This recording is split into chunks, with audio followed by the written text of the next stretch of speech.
คอมานี่หูซึกเลยว่าเจ้าของแบบ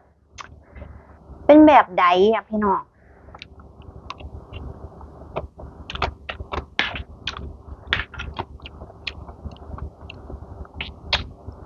มี2เหตุการณ์อยู่นี่ข้อยคิดว่าบ่ควรทุ่มเทกับอันนี้เกินไปกับงานเกินไปก็คือ1ป่วยนี่ล่ะอืมป่วยพอเราป่วยเราเป็นมาเรารู้ซึ้งเลยแล้วก็2เหตุการณ์2ก็คือเหตุการณ์แผ่นดินไหวรู้เลยว่าคนเราแบบสิโกรธสิเกลียดกันปานใดหรือสิแบบว่ามีทิฐินำกันปานใดหรืออิหยังก็ตามแต่บ่ปลงบ่ว่างปานใดแผ่นดินไหวปุ๊บ